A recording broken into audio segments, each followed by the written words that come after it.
கண்மணி கச்சியே கம்பனே. எல்லாம் அல்ல கச்சியேகம்பர் பெருமானுடைய பொன்னார் திருவடிகளை போற்றி வணங்கி எமது குருவாய் விளங்குகின்ற திருக்கைலாய பரம்பரை திருவாவடுதுறை ஆதீன குருமகா சன்னிதானவருடைய பொன்னார் திருவடிகளை போற்றி வணங்கி ஸ்ரீ காஞ்சி காமகோடி பீடாதிபதி ஜகத்குரு ஸ்ரீ சங்கர விஜயேந்திர சரஸ்வதி சங்கராச்சாரிய சுவாமிகளுடைய பொன்னார் திருவடிகளையும் போற்றி வணங்கி இந்த சைவ சித்தாந்த பட்டய சான்றிதழ் வகுப்புகளிலே இணைந்துள்ள உலகெங்கும் இருந்து இணைந்துள்ள மாணவர்களாக சேர்ந்துள்ள அடியவர் பெருமக்களுடைய பொன்னார் திருவடிகளை போற்றி வணங்கி இந்த இணையத்தை ஒழுங்குபடுத்தி நடத்தி கொண்டிருக்கின்ற நம்மளுடைய கல்லூரியினுடைய சங்கரா கலைக்கல்லூரினுடைய பேராசிரியர் சிவத்திரு ராதாகிருஷ்ணன் ஐயா அவர்கள் இன்று நம்மை அறிமுகம் செய்து வைத்த பேராசிரியர் நம்மளுடைய தெய்வ சிகாமணி ஐயா அவர்கள் மற்றும் இதற்கு உறுதுணையா இருக்கின்ற அடியவர் பெருமக்கள் அத்தனை பேர்களுடைய பொன்னார் திருவடிகளை போற்றி வணங்கி சாமி சொல்லும் பொழுது ஐயா அவர்கள் சொல்லும் பொழுது சைவ சித்தாந்தத்தில் தலச்சிறப்பு வருமா என்ற ஒரு கேள்வியை கேட்டதை இங்கே நினைவு கூற விரும்புகிறேன். மூர்த்தி, தலம், தீர்த்தம் இது மூன்றும் சென்றவர்க்கு சற்குரு வாய்க்குமே என்று தாய்மானவர் சுவாமிகள் பராபர கண்ணியிலே அருளியிருக்கிறார்கள். மூர்த்தி வேறு, தலம் வேறு, தீர்த்தம் வேறு அல்ல. இந்த மூன்றையும் சார்வாருக்கு சற்குரு வாய்க்கும் அன்றே என்று அந்த வகையிலே பெருமானை தேடி செல்ல செல்ல அவர் நம்மை நாடி வருவார் என்பது வழக்கு. ஓடினேன் ஓடிச் சென்று உருவம் காண்டலும் நாடினேன் நாடிற்று நமச்சிவாயவே என்று அப்பர் சுவாமி சொல்வார். ஆகவே தேட தேட இந்த திருத்தலத்தினுடைய சிறப்பை நாம் அறிந்து கொள்ள அதுவே ஞானமாகும்.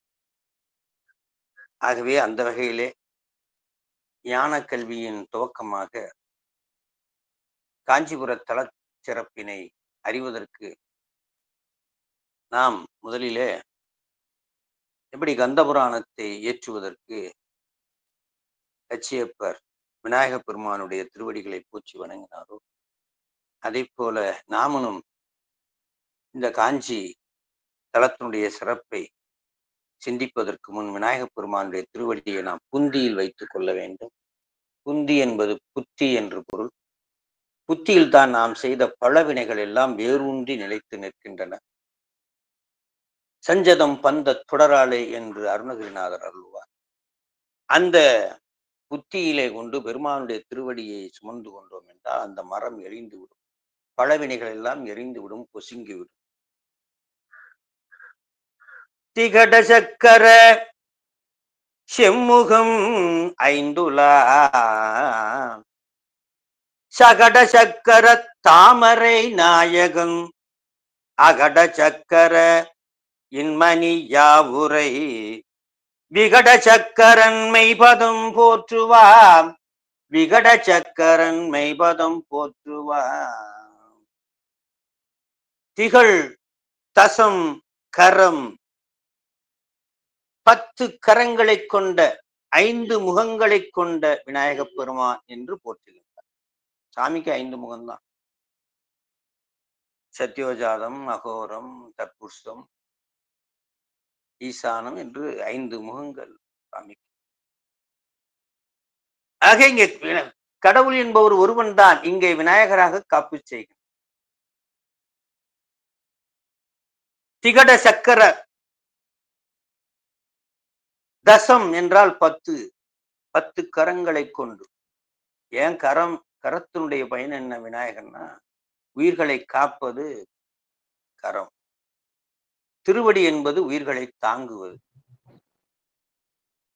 ஆகவே உலகனைத்தும் உள்ள உயிர்களை காத்து கொண்டிருக்கின்ற அந்த விநாயக பெருமான் சகட சக்கர தாமரை நாயகன். யாருன்னா முப்புறம் எரித்த பொழுது பெருமானுக்கு சக்கரமாக திகழ்ந்தவன் சூரியனும் சந்திரனும். அந்த சூரியனை ஒரு சக்கரமாக கொண்டதான் அந்த தேரு. விநாயக பெருமானுடைய அகடு என்று சொன்னால் வயிறு, வயிற்றிலே ஒரு நீண்ட நெடிய அரவம் அரைஞானாக சூட்டியிருப்பார். அதிலே மணியாக இந்த சூரியன். அப்படின்னா என்ன பொருள் என்றால், ஆற்றலை உடைய சூரியனையும் அடக்கி இடுப்பிலே அடக்கி ஆளுகின்ற ஆற்றல் இறைவனுக்கு உண்டு என்பதை காட்டுவதற்கு. ஒவ்வொரு திருமேனியில் உள்ள பொருள்கள் அத்தனையும் ஒவ்வொரு காரணத்திற்காக, புறக்கருத்திலே நாம் இப்படி சொன்னாலும் அகக்கருத்திலே அத்தனையும் அடக்கி ஆளுகின்ற ஆற்றல் இறைவனுக்கு உண்டு என்பதை காட்டுவதற்காகத்தான் இந்த அகட சக்கரையின் மணியா உரை. அப்போ அடுத்ததாக விகட சக்கரன் என்று பெருமானுக்கு பேர் இங்க வைக்கிறார். கட்சியம் விகட சக்கர இன் விகட சக்கரமை பதம் போற்றுவோம். விடுவசேனன் வேண்ட விநாயக பெருமான் அவருடைய விகட கூத்தை கண்டு மகிழ்ந்து திருமாலுக்காக அந்த சக்கரத்தை தக்கன் யாகத்தில் பறித்த அந்த சக்கரத்தை மீண்டும் கொடுக்கின்றார். ஆகவே இது எதை காட்டுகிறது என்றால், உயிர்களுடைய வினையை அடக்கி ஆளுகின்றவன் விநாயக பெருமான். ஆக முதலில் சூரியனை அடக்கி தன்னுடைய இடுப்பில் வைத்த அனைத்தையும் கடந்தவன் என்றும், வினைகளையெல்லாம் அடக்கி ஆள்பவன் விநாயக பெருமான், அனைத்துக்கு உள்ளாகவும் இருப்பவன் கடவுள் என்பதை உணர்த்துவதாக, அப்பேற்பட்ட கடவுளுடைய திருவடியை நாம் புத்தியில் வைத்து போற்றுவோம். புத்தியில் தான் நாம வைத்த பாவங்கள் எல்லாம் இறைவன் சேகரித்து வைத்திருக்கிறார். நாம வைத்த பாவ புண்ணியங்கள்லாம் எங்க இருக்குன்னா புத்தி, அந்த பெரிய மரம். அதிலிருந்து ஒவ்வொரு பிறவியிலும் பேரு, இளவு, இன்பம், பிணி, மூப்பு, சாக்காடு என்று கொடுத்து வினையை கழிக்க செய்து அந்த கொட்டை மீண்டும் விழுந்தால் ஏறு வினை அல்லது ஆகாமிய வினை என்று சொல்லி பல வினை, விதி என்று சொல்லக்கூடிய பிராரத்தம், ஆகாமியம் என்று சொல்லக்கூடிய அந்த ஏறு வினை. ஆகவே சஞ்சிதம், பிராரத்தம், ஆகாமியம் என்ற அந்த வினை சுழற்சியை அடக்கி ஆளுகின்ற ஆற்றல் பெருமானுடைய திருவடிக்கு உண்டு என்று சொல்லி, அந்த பெருமானுடைய திருவடியை அனைத்து அன்பர்களும் தங்களுடைய 2 செகண்ட் தர்றேன், அப்படியே விநாயகருடைய திருவடியை தலையில சூட்டிக் கொள்ளுமாறு கேட்டுக்கொண்டு, இப்பொழுது காஞ்சிபுரத்துக்குள்ளே நாம் செல்கிறோம். காஞ்சிபுரத்திலே அதிகாலை பொழுதில் நாம் நீராடி, எப்படி நீராடணும், நீராடி காஞ்சிபுரத்துக்குள் செல்லணும். ஒரு அடியவருக்கு ஒரு இலக்கணம் சொல்லுகின்றார். திருக்கேதாரத்திலே ஞானசம்பந்த பெருமான் கேதார பதிகத்திலே அடியவர்களுக்கு இலக்கணம். அந்த முறையிலே நாம் காலை எழுந்து நீராடுகிறோம். அடியவர்களுக்கு ஒரு இலக்கணம் என்ன அப்படின்னா, கண்ணு, காது, மூக்கு, வாய், மெய் என்று சொல்லக்கூடிய 5 யானைகள் என்று குறிப்பிடுகிறார். யானைக்கு வால் ஒரு திசையில அசையும், காது ஒரு திசையில அசையும், உடம்பு ஒரு திசையில அசையும், கண்ணு ஒவ்வொன்றும் ஏறுமாறா அசையும். அந்த அசைவுக்கு நம்மளை எதுக்கு நேரா போகணுமோ அதுக்கு மாற்றி அசையக்கூடியது இந்த யானையினுடைய அசைவு. அதனால நம்மளுடைய கண் இறைவனை நோக்கும் போது அது மாறி அசைய செய்கிறது. காது இறைவனை கேட்கும் பொழுது மாறி அசைய செய்கிறது. அதனால 5 கருவிகளையும் களிறு என்று குறிப்பிடுகிறார். அந்த களிரை அடக்கி ஆள வேண்டும் என்கிறார். அடக்குவது உயிர், இறைவனுடைய கருணையால் அடக்க வேண்டும், அம்பாலால். தொண்டரஞ்சு களிரும் அடக்கி சுரும்பார் மலர் இண்டை கட்டி வழிபாடு செய்யும் இடம் என்பரால் வண்டு பாட மயிலால கன்று துள்ளவரி கெண்டை பாயும் சுனை நீல மொட்டலரு கேதாரமே. அப்படி கேதாரத்தை காலத்திலிருந்து நினைத்து ஒரு அடியவர் எப்படி இருக்க வேண்டும் என்ற இலக்கணத்தை சொல்றார். தொண்டர் அஞ்சு களிரும் அடை. அப்படியாக சுரும்பார் மலர். அங்க இருக்கக்கூடிய மலரலை அடுத்த நாம காஞ்சிபுரத்தில் இருக்கிற மலரை எல்லாம் தொடுத்து கொண்டு கோயிலில ஏதேனும் ஒரு கோயிலுக்குள்ளே இப்ப செல்கிறோம் என்று வைத்துக் கொள்வோம். ஏகம்பநாதர் இருக்கக்கூடிய கோயில், காமக்கோட்டம் காமாட்சி அம்பாள் இருக்கக்கூடிய கோயிலோ, குமரக்கோட்டம் எங்கேயோ போய் ஒரு இடத்துல அமர்ந்து நம்ம இப்போ கேட்கிறதாக நினைத்துக் கொள்வோம்.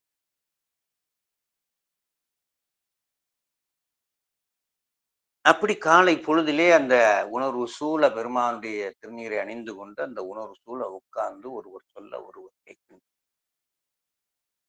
காஞ்சிபுரம்னாலே தெய்வ சிகாமணி ஐயா சொன்னார்கள், அம்மை தழுவ சுவாமி குழைந்த அந்த பிராணார் பற்றி சொல்லுவதுதான். இது அத்வைதம் என்று பெயர். சம்பந்தம் ரெண்டு வகையில நம்ம சொல்லுவோம். தாதான்மியம் என்றும் அத்வைதம் என்றும் நம்ம சொல்லுவோம். தாதான்மிய சம்பந்தம் என்றால் பெருமான் தனக்குத்தானே கலந்திருத்தல், சிவ என்று பொருள். அம்மையும் சிவ சிவ உடையால் உந்தன் நடுவிற்கும் உடையால் நடுவில் நீ இரு. இதுவர் தாதான்மிய சம்பந்தம். தனக்குத்தானே சம்பந்தம் செய்து கொள். சைவ சித்தாந்தத்துக்கும் பிற சமயங்களுக்கும் சைவ சமயத்துக்கும் முக்கியமான 3 வேறுபாடுகள். சைவ சித்தாந்தம் அல்லது சைவ சமயம் என்ன சொல்லுகிறது என்றால், இறைவன் அத்வைதம், இறைவனும் உயிரும் அத்வைத சம்பந்தம் உடையது.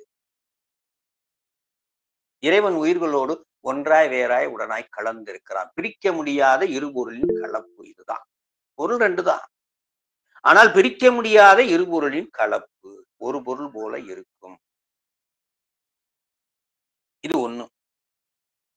2வது, பிற சமயங்களுக்கும் நம் சமயத்துக்கும் உள்ள வித்தியாசம் என்னன்னா, இறைவன் 5 தொழில்களை புரிகிறான். மற்ற சமயம் படைத்தல் காத்தல் ஒடுக்குதலோட நிறைவு செஞ்சிருவாங்க. மறைத்தல் மற்றும் அருளை தொழிலை இறைவன் செய்கிறான். தன்னை மறைத்துக் கொண்டு உலக போகங்களை வழங்குதல், இதான் மறைத்தல் தொழில். கொஞ்ச நாளானே கொடுத்ததெல்லாம் புடுங்கி கொண்டாண்டி பக்குவம் வர வர கொடுத்ததெல்லாம் மறைத்து தன்னை காட்டுதல், இதுதான் அருளாற்றல். இது 5 தொழிலை இறைவன் செய்கிறான் என்ற 2வது முக்கிய வேறுபாட்டையும், 3வது ஒரு முக்கியமான வழிபாட்டு முறையை இங்கே குறிப்பிடுகிறார். காஞ்சிபுரம் என்றாலே தொடர் வழிபாட்டுக்குரிய தலம். இன்னைக்கு வரைக்கும் அம்மை வழிபட்டு கொண்டே இருக்கக்கூடிய தலம். வழிபாட்டுக்கு பெருமானிடத்திலே அருள் வேண்டி பெற்றது அம்மை. அப்பேற்பட்ட அந்த வழிபாட்டிலே இறைவன் பல உருவங்களை கொள்கிறான் என்ற 3வது இலக்கணம். ஐஸ் கட்டி ஒண்ணுதான், நீராவி ஒண்ணுதான், தண்ணீர் ஒண்ணுதான்.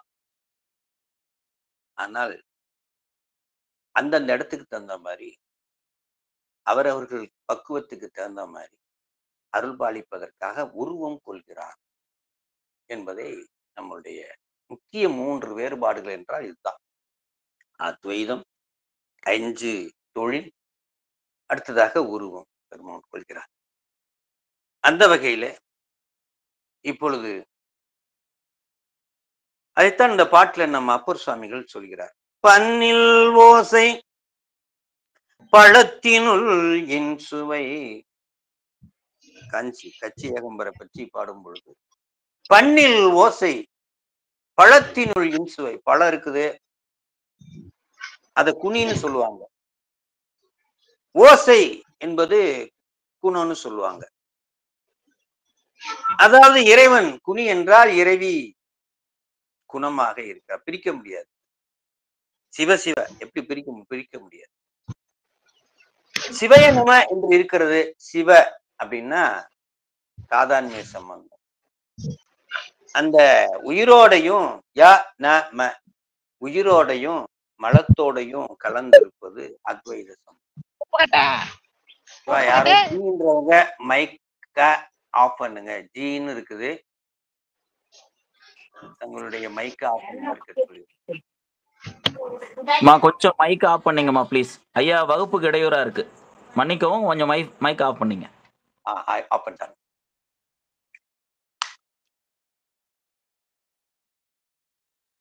ஆக இது அத்வைத திருத்தலமாக சைவ சமயத்தினுடைய இலக்கணத்தை சொல்கின்ற அற்புத திருத்தலமாக காஞ்சி மாநகர். காஞ்சிபுரம் நமக்கு சொன்னாலே 2 ஞாபகம் வரும். உலகியல்ல அனைவருக்கும் ஞாபகம் வர்றது காஞ்சி பட்டு அப்படின்னும், உலகியல்ல தொழிற்சிறப்பில நெய்தல். ஆனா நாம இப்போ வந்திருக்கிறது சைவ சித்தாந்தம் படிக்கிறதுக்காக ஆன்மீக இயல். அதிலே பாத்தீங்கன்னா உலகத்தார் முதல்ல பார்வைக்கு தெரிகிறது லேண்ட் ஆஃப் 1000 டெம்பிள் சிட்டி அப்படின்வாங்க. ஆயிரக்கணக்கான திருக்கோயில்கள் ஆன்மீக பூமியாக இருப்பது. உலகத்திலே பாத்தீங்கன்னா இது போன்ற திருக்கோயில்கள் எங்கு திரும்பினாலும் திருக்கோயில்கள் இருக்கக்கூடிய திருத்தலமாக காஞ்சிபுரமும் திரு கும்பகோணமும் இவ்வாறாக இருக்கும் என்பார்கள். அந்த வகையிலே காஞ்சிபுரத்திலே நமக்கு எடுத்த உடனே காஞ்சி என்ற உடனே ஸ்ரீ ஏகம்பநாதர் ஏலவார் குழலி உமையம்மை, ஸ்ரீ காமாட்சி உடனுரை அல்லது ஏலவார் குழலி அம்மா இருவரும் ஒண்ணுதான். சூக்குமமாக ஏலவார் குழலியாகவும் தூளமாக நமக்கு கண்ணுக்கு தெரிவதா காமாட்சி அம்மையாகவும் ஏகம்பநாதர் அருள்பாலிக்கின்றார். அத்திவரதர்னா எல்லாருக்கும் தெரியக்கூடிய திரு வைணவ தலமாக வரதராஜ பெருமாள் திருக்கோயிலும் கந்தபுராணத்தை இயற்றி இங்கு வெளியிட்டார் குமரக்கோட்டம் ஸ்ரீ கச்சியப்பர். அந்த வகையிலே இத்திருத்தலமும் கைலாசநாதர் ஒரே கல்லிலே பல செதுக்க கலை சிற்பங்களை செதுக்கி 7ஆம் நூற்றாண்டிலே 2ஆம் நரசிம்ம பல்லவர் காலத்திலே அற்புதமான இந்த கோயிலை அடிப்படையாக வைத்துதான் தஞ்சை பெரிய கோயில் எல்லாம் நிர்மாணமானதாக ஒரு வரலாறு உண்டு. இது போன்ற பாடல் பெற்ற தலங்கள் திரு மேத்தலி ஓனகாந்தன் தலி அநேக தங்காவதம் சத்தியநாத சுவாமிகள் திருக்கோயில், இப்படி பல திருக்கோயில்களை நம்ம சிந்தித்து காஞ்சி என்றால் பல சமயங்களோடு தொடர்பு உள்ள திருத்தலம் காஞ்சி. சைவ சமயம் மட்டுமல்லாது சமண சமயத்தவர் கூட சமண காஞ்சி என்றும், பௌத்த சமயத்தினுடன் பௌத்த காஞ்சி என்றும், வைணவ காஞ்சி என்றும், சங்கர காஞ்சி என்றும், கௌமார காஞ்சி என்றும், சாந்த காஞ்சி அத காமாட்சியுடைய காஞ்சி என்றும், சைவ காஞ்சி என்றும் நமக்கு அந்தந்த நிலையிலே தொடர்புடையது காஞ்சிபுரம். அத்தனை சமயத்தாருக்கும் தொடர்புடைய ஆன்மீக பூமியாக இருப்பது காஞ்சி. வடமொழியிலே ஒரு சுலோகம் உண்டு. ஊர்களில் சிறந்த ஊர் காஞ்சிபுரம் என்று பல ஒற்றுமைகளை சொல்லி அந்த காஞ்சியினுடைய பெருமையை சொல்லுகிறார். நாரீகரம்பா புஷ்பே சுஜாதி புருஷேசு விஷ்ணு நகரேசு காஞ்சி. இது போன்று வடமொழியில காஞ்சிபுரத்தை சொல்வதற்கு முன்னாடி இந்த பாடலை பாடி காஞ்சியினுடைய சிறப்பை சொல்றார். காஞ்சி நகருடைய சிறப்பு. பெண்ணில் அழகியவள் ரம்பை என்றாலும், மலர்களில் ஜாதி மல்லி என்றாலும், ஆண்களில் அழகு வெட்டுணு என்றாலும், நகர்களில் சிறந்தது காஞ்சி என்று அற்புதமாக அந்த காஞ்சிபுரத்தினுடைய சிறப்பை ஆரம்பிக்கின்றார். மேலும் வடமொழியிலே முத்தி வரும் முதுநகர் ஏழுனுள் முதன்மையானது, அதாவது முத்தி தரும் நகரே ஏழினுள் முக்கியமா முதல் காஞ்சி. 7 நகரத்தை முத்தி நகரமாக வடமொழியில் சொல்கிறார், பிரமாணமாக சொல்கிறார். காஞ்சி, மதுரா, மாயா, காசி, அவந்திகா, பூரி, துவாரா. அவற்றுள் முத்தி தரும் நகரேனுள் முக்கியமா முதல் காஞ்சி என்று பிரமாணமாக அருளுகிறார். தமிழகத்திலே நம்ம இது போன்ற திருத்தலங்களை பார்த்தோம் என்றால் கும்பகோணம் மற்றும் காஞ்சி தான் நிறைய திருத்தலங்களை கொண்டது. திருக்கோவலூர் என்றும் மதுரை இது போன்று பல திருத்தலங்கள் இருந்தாலும் இந்த காஞ்சி அழியாது, வெள்ளத்தில் அழியாது மிதக்கின்ற காஞ்சியாக இருக்கிறது. இறைவனுடைய அருளால் வெள்ளத்தில் மிதக்காத, வெள்ளத்தில் மூழ்காத மிதக்கின்ற காஞ்சியாக இருக்கு. வெள்ளத்தில் ஊழி காலத்திலே மிதக்கின்ற ஊராக நாம இன்னொரு ஊரையும் சொல்லுவோம், சீர்காழின்னு சொல்லுவோம். அதுபோல ஊழி காலத்திலே மிதக்கின்ற ஊராக, மூழ்காத ஊராக இருப்பது காஞ்சி என்றும் சொல்கிறார். இறைவனுடைய அருள் வரத்தை பெற்றிருக்கிறார் அம்பாள். சீர்காழியில பாத்தீங்கன்னா 12 ஊழிக்காலம் நடந்ததுல ஒவ்வொரு ஊழிக்காலத்திலும் ஒரு பேர் வச்சிருப்பாங்க. பிரம்மபுரம், வேணுபுரம், புகழி, வெங்குரு, நீர்ப்பொருவில் திரு தோணிபுரம், பூந்தராய், சிரபுரம், முன்வரு சன்மை நகர், வளர்காலி, கொச்சவயம், பரவுதிரு கழுமளமாம் 12 திருப்பெயர். ஒவ்வொரு ஆளி மாநிலத்து அகிலம் ஈண்டவள் திருமுளைப்பால் அமுது உண்ட வாளி ஞான சம்பந்தன் அந்த அவதரித்த திருத்தலம், அந்த தலம். அதிலே ஊழி காலத்து மிதந்தது ஓர் ஊர் என்று சொல்வார். அதை போலவே காஞ்சி மாநகரும் இறைவனுடைய வரத்தை பெற்று எவ்வளவு ஊழி வந்தாலும் மிதக்குமா. குளத்துல வெள்ளம் அதிகமாச்சுன்னா தாமரை மூழ்குமான்னா மூழ்காது. அது மேல மேல மேல வரும். அதை போல உலகத்தில் மூழ்காத ஒன்று இருக்கிறதாம் வெள்ள காலத்திலே, ஊழி காலத்திலே திரு கைலாய மலையும். சுந்தரர் சொல்றார் தன்னுடைய பாட்டுல, எவ்வளவு வெள்ளம் வந்தாலும் மிதந்துகிட்டே உயர்ந்து கொண்டே வருமா திரு கைலாயம். ஊழிதோரூலி முற்றும்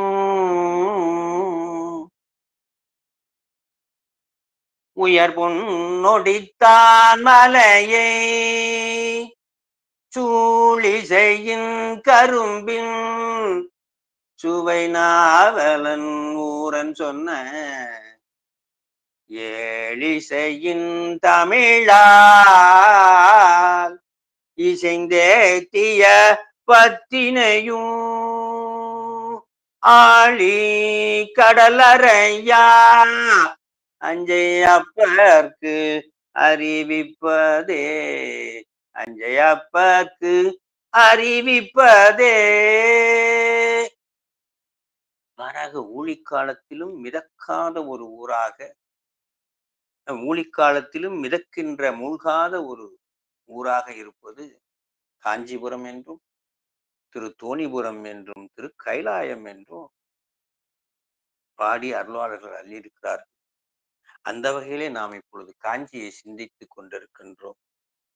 63 நாயன்மார் புராணத்திலே களச்சிங்கர், ஐயடிகள் காடவர்கோன், திருக்குறிப்பு தொண்டர் அவதாரத்தலமாகவும், நம்முடைய சாக்கிய நாயனாருடைய முத்தித்தலமாகவும் இருந்தது. நம்மளுடைய 63 4 நாயன்மார்கள் இந்த தலத்திலே சமகாலத்திலே இந்த 4 அந்த காஞ்சிபுரத்திலே தொடர்புடையவர். நம்மளுடைய இந்த இதுல ஐயடிகள் காடவர்கோன், பொய்யடிமையில்லாத புலவர்க்கும் அடியேன், பொழில் கருவூர் துஞ்சிய புகழ் சோழர்க்கும் அடியேன், மெய்யடியான் அரசிங்க முனையற்கடியேன், இப்படி வரிசையா சொல்லி ஐயடிகள் காடவர்கோன் அடியார்க்கும் அடியே என்று நம்மளுடைய சுந்தர பெருமான் திருத்தொன்ற தொகையிலே அறிவிக்கின்றார். அடியவர் பெருமக்களுடைய பெருமையை சொல்லி ஞாலம் முய்ய நாம் முய்ய சைவ நன்னறியின் சீலம் முய்ய திருத்தொன்ற தொகை முன் பாடி சுந்தர பெருமான். அதிலே ஐயடிகள் காடவர்கோனே இந்த சருக்கத்திலே, பொய்யடிமை இல்லாத சருக்கத்திலே குறிப்பிட்டுள்ளார். அவர் ஒவ்வொரு திருத்தலங்களாக சென்று வெண்பா ஏற்றினார். அதான் அவருடைய தொண்டு. வெண்பா ஏற்றினார். ஒவ்வொரு திருத்தம் ஒவ்வொரு ஊரா போறார். அதுக்கு சேத்திர வெண்பா, ஒவ்வொரு சேத்திரமாக சென்று அவர் வெண்பா பாடி அருளினார். அதான் அவர் செய்த தொண்டு. 63 நாயன்மார்கள் தொண்டு என்னவென்று நாம் பார்ப்பதற்கு இல்லை. கரும்பில இனிப்பு ஒண்ணுதான். 63 நாயன்மார்கள் அன்பு ஒன்றுதான் இறைவனிடத்தில். அவர்கள் யாரிடம் போய் பாடம் கற்கவில்லை, யாரிடம் பாடம் கேட்கவும் இல்லை. அவர்களை எல்லாம் சிவஞான சித்தியாரிலே சாமு சித்தர் என்று சாமி குறிப்பிடுகிறார். நம்மை போன்று கேட்டு அறிபவர்களை எல்லாம் சன்மார்க்கர் என்று குறிப்பிடுகிறார். நூல்களை படித்து குருநாதர் உபதேசம் கேட்டு நாம எல்லாம் அப்படித்தான் போறோம். சாமு சித்தர் என்று பெயர். இது ரெண்டுக்கும் பொருந்தாத ஒருத்தர் இருக்கான், பிராகிருதர் என்று பெயர். அவனுக்கு சொல்லவும் கூடாது, கேட்கவும் கூடாது. அவன் சொல்லவும் கூடாது, எதுவும் கேட்கக்கூடாது. அவன் சொல்றது வேஸ்ட், பாவம், கேட்க மாட்டான். ஆக நம்ம நிலை இவ்வாறு இருக்கின்றது. நாம தான் இப்ப கேட்டு தெரிந்து கொள்ளணும். அறிவித்தால் அறியக்கூடிய நிலை. 63 நாயன்மார்களுக்கெல்லாம் இறைவன் உள்ளிருந்தே உணர்த்தினார். வரும் பொழுதே அந்த ஞானத்தோடையே வந்தார். அவங்க யார்ட்டும் போய் படகு. அப்படி ஒவ்வொரு சீத்திரமாக சென்று அவர் சேத்திர வெண்பா அருளினார். யாரு? காஞ்சிபுரத்தில் அவதரித்தார். கச்சியேகம்பத்துக்கும் ஒரு வெண்பா அருளி இருக்கின்றார். தன்னுடைய நெஞ்சிடம் அவர் பேசுகின்றார். இந்த வெண்பாவில எப்படி மாணிக்க வாசகர் நெஞ்சுகிட்ட பேசுவார், தூது விடுவார், அது போல இவரும் தன்னுடைய நெஞ்சுகிட்ட பேசுறார். சேத்திர வெண்பா கச்சியேகம்பத்தில் அருளியது ஐயடிகள் காடு. என் நெஞ்சே உன்னை இறந்தும் உரைக்கின்றேன். உனக்கிட்ட ரொம்ப கெஞ்சி கேட்டுக்கிறேன். கண்ணம் செய்வாயாகில், உன் காது கொடுத்து நான் சொல்றத நீ கேட்பாயாகி. கண்ணம் செய்வாயாகில் காலத்தால் வன்னெஞ்சே மா கம்பத்து ஆனை, மா கம்பத்து ஆனை உரித்தானை வன்கட்சி ஏகம்பத்தானை இறைஞ்சு. ஏன் நெஞ்சே, நான் சொல்வதை நீ கேட்பாய் ஆகில், நான் உன்னை சொல்ற கேட்டுக்கோ. காலத்தால், காலம் உண்டாகவே அவனுடைய திருவடியை இறைஞ்சி நில்லு. மாணிக்கவாசகர் சொல்றார், காலம் உண்டாகவே காதல் செய்துமின் கருதறிய ஞாலம் உண்டான் எங்கள் பாண்டி பிரான் தன் அடியவர்க்கு மூல பண்டாரம் வழங்குகின்றார் வந்து முந்துமினே. உலகத்திலே கண்ணுக்கு தெரிகிற மூல பண்டாரம் திருநீர் தான். குருநாதர் திருநீர் வழங்குறார், போய் வாங்க. கம்பம் அப்படின்னா இந்த இடத்துல யானை, கம்பத்தானை என்று சொல்லி அந்த யானையை உரித்தவன் இங்கே கச்சியேகம்பத்தில் இருந்து அருள்பாலிக்கிறான். அவனுடைய திருவடியை போய் இறைஞ்சி நெஞ்சே என்று அற்புதமாக இங்கே குறிக்கிறார். நெஞ்சுக்கு விண்ணப்பம் வைக்கின்றார், அவரவர் நெஞ்சுக்கு. இப்ப நீங்களும் வச்சுக்கணும். இந்த வகுப்புல சேர்ந்த நீங்க கச்சியேகம்ப பெருமானுடைய திருவடியை இறைஞ்சணும். உங்க நெஞ்சுக்கிட்டே நீங்களே சொல்லணும், கேட்டுக்கணும். ஏகம்னா ஒண்ணுன்னு அர்த்தம். ஏகம்னா ஒன்று. ஆம்பரம்னா மரம். ஆம்பரம் ஏகம்பரம், மரம் ஒன்று, அது மாமரம் என்று பொருள். 4 கிளைகளை உடைய மாமரம், 4 வேதங்களை தன்னகத்தே அடக்கி ஆளுகின்ற அந்த மரம். அந்த மரத்தின் கீழ் தான் இறைவன் இருக்கிறான், அருள்பாலிக்கிறான் என்று. அதனால கச்சி ஏகம்பர் என்று அந்த திருத்தலத்துக்கு. அடுத்ததாக சாக்கிய நாயனார் முத்தி பெற்ற திருத்தலமாகவும் இந்த காஞ்சி மாநகர். வார்கொண்ட வண்ணமுல்லையால் உமை பங்கன் கலலே மறவாது கல்லறிந்த சாக்கியர்க்கும் அடியே. இந்த சாக்கியர் புராணத்திலே ஒரு பாட்டை சேக்கிழார் எழுதியிருக்கார். அந்த ஒரு பாட்டு தலையாய பாடல். எந்த சைவ சித்தாந்தம் நடத்துகின்ற ஆசிரியர்களா இருக்கட்டும், இந்த பாடலை சொல்லாமல் எதுவும் செய்ய மாட்டாங்க. அப்பேற்பட்ட பாடலை இங்கே சேக்கிழார் சொல்லியிருக்கிறார். 4 செய்திகளை இங்க சொல்றார். செய்வினையும் செய்வானும் அதன் பயனும் கொடுப்பானும் மெய்வகையால் 4ஆகும் விதித்த பொருள் என கொண்டே. உய்வகையார் போல் சிவன் என்றே. அது என்ன? செய்வினையும் நாம தான். என்ன? பாவம் புண்ணியம். அதான் செய்வினையும் செய்வானும். யாரு? உயிர்கள். நாம தான். அதன் பயனும் இன்ப துன்பம். பாவ புண்ணியம் செய்யறவன் நாம. அதுக்கு இன்ப துன்பம் கொடுப்பான் இறைவன். இதான் முக்கியமான விஷயம். இந்த நாளை பத்தி யாரு தெரிஞ்சுக்கிறாங்களோ, எப்ப தெரிஞ்சுக்கிறீங்களோ அந்த ஜென்மமே உனக்கு முத்தின்றார். இதான் விதித்த பொருள் 4ன்றார். செய்வினையும் செய்வானும் அதன் பொருளும் கொடுப்பானும் அதன் பயனும் கொடுப்பான். இன்பதும் யாருன்னா இப்ப ஒரு 3 மாடு இருக்கு. தேக்கலாவண்டி மாடு, அடுத்தது பாத்தீங்கன்னா உழுகுற மாடு, அடுத்தது பாத்தீங்கன்னா செக்கு மாடு. இந்த 3 வண்டி 3 மாடு அது போய் சேர்ந்துக்குமான சேராது. ஓனர் ஒருத்தர் இருப்பான். அவர் தான் ஊட்டி அந்த மாட்டி விடணும். அதுபோல இறைவன் மறைந்து இருக்கா. ஆக உயிர்களுக்கும் சடப்பொருள்களையும் இணைத்து வைப்பவன் யார்? இந்த உடம்பையும் உயிரை இணைத்து வைப்பவன் யாருன்னா இறைவன். அதன் மூலமாக இந்த உடம்பை பெற்ற உயிர் வினை செய்கிறது. அவ்வளவுதான். அது அப்புறம் பார்ப்போம். அது சைவ சித்தாந்தம். இது பொது. என் நிலையில் நின்றாலும் எக்கோலம் கொன்றாலும் எக்கோலம் கொண்டாலும் நீ எந்த நிலையில வேணாலும் இரு, எந்த வடிவத்துல வேணாலும் இரு, ஆனா இறைவனுடைய திருவடியை மறக்க. அப்படி சாமி கட்சி ஏகம்பத்திலே வந்து அமர்ந்திருக்கிறார். முத்தி தருவதற்காக இறைவன் தயாராகி விட்டார். யாரு? சாக்கிய நாயன். அங்கே அன்னம்பாளிப்புக்கு உட்கார்ந்து இருக்காங்க. சமணர்களோட உட்கார்ந்து இருக்காரு. யாரு? இவர்.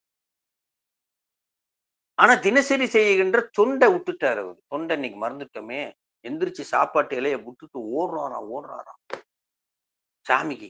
இவங்க எல்லாம் நினைச்சுக்கிறாங்க, ஆஹா சாமி மேல கல் அடிக்கிறதுக்கு தான் போறாரு. கொண்டதொரு கல் எடுத்து குறிகூடும் வகையறிய உண்டி வினை ஒழித்து அஞ்சி ஓடி வரும் வேக்கையொடும். இந்த வேகத்தை பார்த்தாராம் சாமி. கண்டருளும் கண்ணுதலார் கருணை பொழி திருநோக்கால் பார்த்துட்டாரு. மற்றவங்களுக்கு எல்லாம் ஒரு கல்லுதான் எரிய போறாரு. ஆனா இவருக்கு ஓடி வராரு மலர் கூட்டுவதற்காக என்று அந்த வேக்கையை பார்த்தார். சாப்பாட்டையில போட்டு ஓடி வர்றாரு. தொண்டர் எதிர் நெடுவிசும்பில் துணவியாரோடும் தோன்றினார். உமையம்மையோடு தோன்றினார். அந்த அற்புதமான அந்த காட்சியை ஏகம்பத்தில் நம்மளுடைய சாக்கிய நாயனார் அருளி அவருக்கு முத்தி கொடுத்த திருத்தலமாக இருக்கிறது. அடுத்து திருத்தொண்டர் புராணத்திலே முக்கியமான திருக்குறிப்பு தொண்ட நாயனார்ல தான் காஞ்சியினுடைய புராணத்தையே பெரும்பகுதி குறிப்பிட்டிருக்கிறார். முதலில் ஒரு 50 பாடல் வரை தொண்டை மண்டலத்தை குறிப்பிட்டு, அடுத்து 111வது பாடல் 51ல இருந்து 111வது பாடல் வரைக்கும், 50ல இருந்து 111வது பாடல் வரைக்கும் முழுதும் காஞ்சியை பற்றிய சிறப்பை சேக்கிழார் அருளி இருக்கிறார். நம்மளுடைய சிவஞான முனிவர் தனியாக அதுக்கு ஒரு புராணம் அருளி இருக்கிறார். காஞ்சி புராணம் என்றால் இங்கே அதற்கு முன்பே நம்மளுடைய சேக்கிழார் பெருமான் காஞ்சியினுடைய சிறப்பை அற்புதமாக அருளி செய்திருக்கிறார். மும்மையால் உலகாண்ட மூர்த்திக்கும் அடியேன், முருகனுக்கும் உருத்திர பசுபதிக்கும் அடியேன், செம்மையே திருநாளை போவாக்கும் அடியேன், திருக்குறிப்பு தொண்டர்தம் அடியார்க்கும் அடியேன் என்று அற்புதமாக சொல்லி இந்த இவருடைய புராணத்திலே 48வது பாடலிலிருந்து 111வது பாடல் வரைக்கும் சேக்கிழார் காஞ்சியுடைய பெருமையை அருளுகின்றார். அந்த வகையிலே இவ்வளந்தரு பெருந்திரு நாட்டிடை என்றும் மெய்வளந்தரு சிறப்பினார் உலகலாம் வியப்ப எவ்வுலகங்களும் உள்ளது என்று யாவரும் ஏத்தும் கை விளங்கிய நிலையது காஞ்சிமா நகரமே. முதல் 48 பாடல் தொண்டை மண்டலத்துடைய சிறப்புகளை எல்லாம் ஒவ்வொரு ஊர்லயும் இளம்பயங்கொற்று வரிசையா ஒவ்வொரு ஊரா சொல்றாரு. ஒவ்வொரு ஊர்லயும் ஞானசம்பந்தர் கூட இளம்பயங்கொற்றுள்ள அற்புதமான ஒரு செய்தியை நமக்கு சொல்றார். யாருக்கும் தெரியாத செய்தியை அகச்சான்றிலிருந்து எடுக்கிறார். நம்ம எடுத்துக்கிறோம். எல்லாரும் நினைச்சிட்டு இருப்போம் ஞானசம்பந்தருக்கு ஞானப்பால் கொடுக்கும் பொழுது சுவாமி அம்மையப்பராக வந்து தோடுடைய செவியனாக வந்து கொடுத்தார். அது புறக்காட்சி. அது மட்டும் தான் இதுல சொல்லுவார் அது பாட்டுல.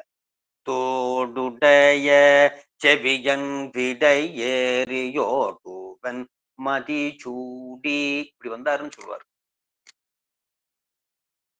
ஆனா அகக்காட்சியிலே இந்த திருமுறைகளை எனக்குள் இருந்து 2.5 வயதிலே எனக்குள் இருந்து அருளியது என்ன உருவத்தில் வந்து அருளினார் என்றார். பாலனாம் விருத்தனாம் பசுபதிதானாம் பண்டுவன் கூற்றுரை தடியவர் கருளும் காலனாம் எனதுரை தனதுரையாக இப்படி வந்தாராம்.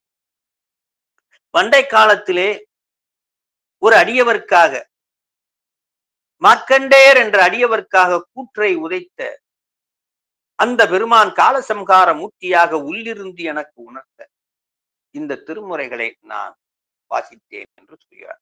அப்ப உள்ளிருந்து உணர்த்தியது என்னன்னா காலசம்ஹாரம். திருமுறைகளை புறமிருந்து அருளியவன் புறத்திலே காட்சி கொடுத்தது அம்மையப்பர் காட்சி. திருமுறைகளை உள்ளிருந்து அருளியது காலசம்ஹார மூர்த்தி என்று அந்த பாடலை இளம்பயங்கோட்டூர் பாடலிலே அருளினார். பண்டு வெங்கூற்றுரை தடியவர் கருளும் காலனாம் எனதுரை தனதுரையாக. அதனாலதான் ஞானசம்பந்தர் பதிகத்தை படிப்பவர்களுக்கெல்லாம் பயம் போகும், மரண பயம். எந்த வகையில எப்படியெல்லாம் நமக்கு துன்பம் வரும்னு சாமி சொல்றாரு. 3 வகையில துன்பம் வரும் என்று மாபாடியத்திலே ஞான முனிவர் அருளியிருக்கிறார். துன்பத்தை இறைவன் 3 வகையில் ஊட்டுகிறார். ஆதி பௌதீகம், அதை ஞானசம்பந்தர் சொல்றார்.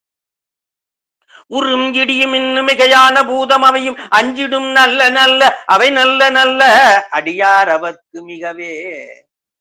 இந்த பஞ்சபூதங்களினால் துன்பத்தை ஊட்டுவான். அந்த பஞ்சபூதங்களில் அவர் துன்பம் கூட அடியவருக்கு வராது, ஏனென்றால் அவன் என் உள்ளம் என்று. அடுத்த பாடலிலே ஆதி ஆன்மீகம். கோளரி உழுவையோடு கொலையான கேளில் கொடு நாகமோடு கரடி ஆளரி நல்ல நல்ல அவை நல்ல நல்ல அடியார் அவர்க்கு மிகவே. ஆதி ஆன்மீகம்னா பிற உயிர்களால் வரக்கூடிய தொண்டு. பாம்போ எது வேணா இருக்கலாம். கோளரி உழுவையோடு புலி, கோளரி உழுவையோடு கொலையான கேளில் கொடுநாகமோடு கரடி ஆளரி நல்ல நல்ல அவை நல்ல நல்ல அடியார் அவர்க்கு. 3வது தான் ரொம்ப பெரிய விஷயமா.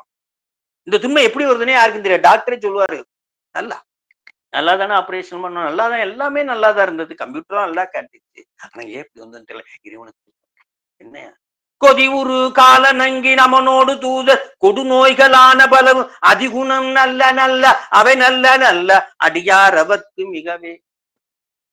அப்படின்னா ஆதி தெய்வீகம்னு பேரு.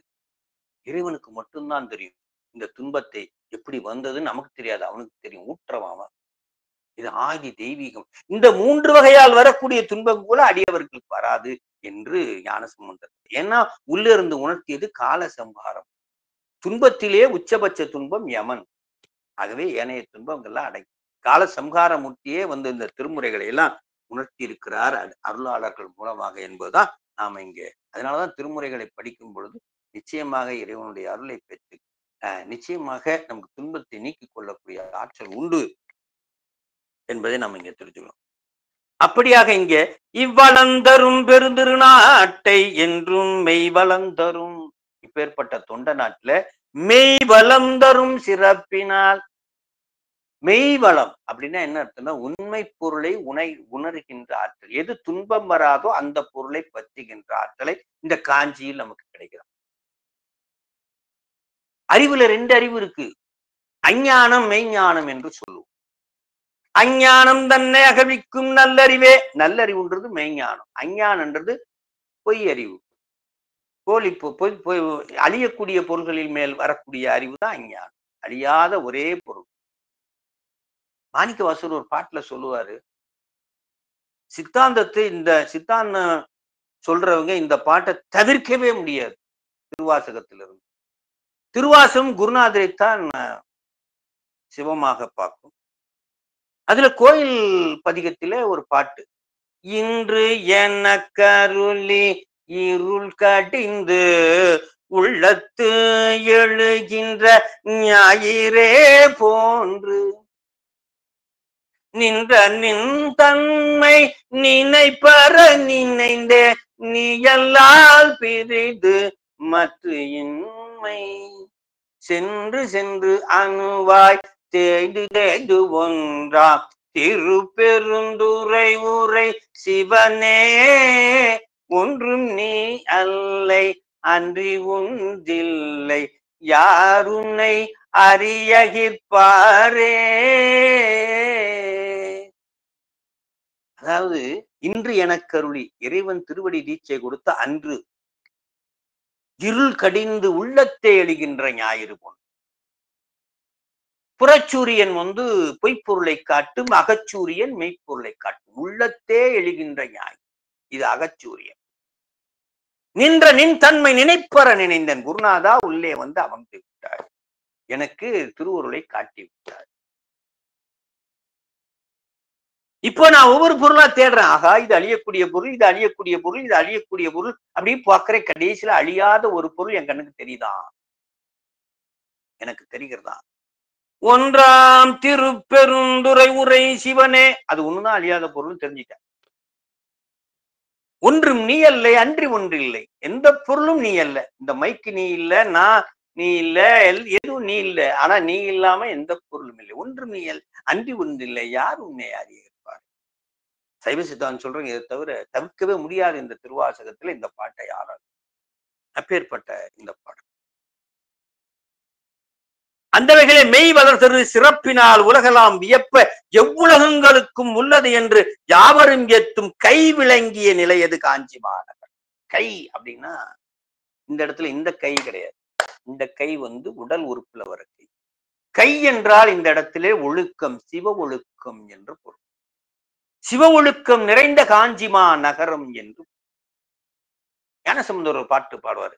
அவ்வினைக்கு வினையாம் என்று சொல்லும் அந்த அறிவீர், நான் செய்த பாவம் இன்னைக்கு அனுபவிக்கிறேன் என்று சொல்லுபவர்களே, உய்வினை நாடாதிருப்பது உண்டமக்கு ஊனமல்ல என்றா. உய்வினை நாடாது உனக்கு ஊனம் இல்லையா மடையா? அதுக்கு நான் என்ன செய்யணும் சாமி? கைவினை செய்து எம்பிரான் கடல் போற்றுதும் நாம் அடியோம். கைவினை செய்தா அப்படின்னா என்னத்த? சிவ தொண்டு செய்தா. கைவினை செய்து எம்பிரான் கடல் போற்றுதும் நாம் அடியோம். மாணிக்கவாசகர் பாட்டு சொல்ற, மெய்தான் நரும்பி விது விதித்து உன் உரையார் கடற்கின் கைதான் தலை வைத்து. அது இந்த கைதான். கைதான் தலை வைத்து கண்ணீர் ததும்பி வெதும்பி உள்ளம் பொய்தான் தவிர்ந்து உன்னை போற்றி செயசெய போற்றி என் கைதான் நெகிழ விடு. சிவ ஒழுக்கத்தை நான் என்னைக்கும் கையது வீழினும் கழிவு உளிரும் செய்கள் அடியால் சிந்தை செய். சிவ ஒழுக்கத்தை நான் என்னைக்கு விட மாட்டேன். அதான் சொல்றார், கை விளங்கிய நிலையது காஞ்சிமா நகரம். அப்பேற்பட்ட சிவ ஒழுக்கத்தில் உள்ளது காஞ்சிமா நகரம் என்று சொல்லி, தொண்டை நாடு 4 வகை நிலங்களையும் உடையது என்று சொல்லி, இப்பொழுது முக்கியமான பகுதிக்கு நம்ம வரோம். உமையம்மை உபதேசம் கேட்கிறாங்க. யார்கிட்டன்னா சாமி கிட்ட. உமையம்மை சாமி கிட்ட தான் கேட்கும், வேற யார்த்தையும் கேட்க முடியாது. உமாதேவியார் இறைவனை பூசிக்க விரும்புதல், இதான் ரொம்ப முக்கியம். பூசிக்க தலம், அதாவது அது நிலத்துக்குரிய தலமாக இருந்தாலும் கூட பூசணைக்குரிய தலம் எதுன்னா, இன்னைக்கு பூசணை செய்து கொண்டே இருக்கிறார் மாதேவி. வெள்ளி மால்வரை கையிலையில் வீச்சிருந்தருளி துள்ளுவார் புனல் வேணியர் அருள் செய்த தெள்ளு வாய்மையின் நாகமத்திரளன தெரிய உள்ளவாறு கேட்டருளினால் உலகை ஆளுடையார். உலகை ஆளுடையார் யாருன்னா அம்பைதான். அகிலாத்தை ஈண்டு ஆட்சி செய்வன் அகிலாண்டேஸ்வரி. உள்ளவாறு கேட்டருளார். சைவ சித்தாந்தத்துல உள்ளதை உள்ளபடி உள்ளவாறு அறிதல், இதான் ஞானம். முப்பொருளின் உண்மையை உள்ளபடி உள்ளவாறு அறிதல் ஞானம். கொஞ்சம் மாறினாலும் போச்சு, தப்பிச்சுன்னா போச்சு, கொஞ்சம் பொருள் மாறிச்சா போச்சு. அங்கத்தை முன்னுக்காக்கி ஆர்வத்தை உனக்கே தந்து பங்கத்தை போகமாக்கி பாவித்தேன் பரமா நின்னை சங்கொத்த மேனி செல்வா சாதல் நாள் நாயே. நாயன்னா நானும் கொஞ்சம் நிறுத்தணும். உன்னை எங்குற்றாய் என்ற போது இங்குற்றேன் என கண்டாயே. இது பொருள். நாயேன் உன்னென்ற கூடாது. நாயேன் நிறுத்தணும். உன்னை எங்குற்றாய் என்ற போது இங்குற்றேன் என கண்ட. கொஞ்சம் பொருள் பேசுகிறதுன்னா அவ்வளவு மாறி போயிடும். அத உள்ளவாறு இறைவன் உணர்த்த வெள்ளி மலையில் இருந்து கைலை மலையில் இருந்து உமையம்மை ஆகமங்களை இறைவனிடத்திலிருந்து பெறுகின்றார். உமையம்மை ஆகமங்களை பெறுகின்ற இடம் உத்தரகோச மங்கை என்றும் ஒரு பொருள் உண்டு. ஆகவே இங்கே உமையம்மை திருக்கைலாயத்திலே இந்த பாடலிலே திருக்கைலாயத்திலே உபதேசம் பெற்றார். 28 ஆகமங்களை இறைவனிடமிருந்து பெற்றாள் என்று கூறுகிறார். நமக்கு உத்தரகோச மங்கை என்ற ஒரு பெயர் என்னவென்றால், இறைவன் ஆகமம் வெளிப்பட்ட இடம் உமையம்மை பூலோகத்தில் அதை வெளிப்படுத்திய இடம் என்று அதற்கு ஒரு பொருள். நாதரே தேவரீர் இங்கு தாம் மொழிந்தருளிய ஆகமத்தின் முறைப்படியே உம்மை பூசிக்க வேண்டும் ஆர்வம் என்பால் பொங்குகிறது என்றால், அம்பாளுக்கு இப்ப நீ சொன்னியே இந்த ஆகமம் 28, ஐயோ என்னமா உயிர்கள் எல்லாம் உன்னை வந்து அடையுமே, அந்த அந்த ஆகமத்தை நானும் அப்படியே செய்து உன்னை பூசிக்க வேண்டும் என்ற ஆர்வம் எனக்கு பொங்குகிறது சுவாமி, எமக்கு நீ அருள்பாலிக்க வேண்டும் என்று இறைவனிடத்திலே அம்பாள் விண்ணப்பிக்கின்றார்.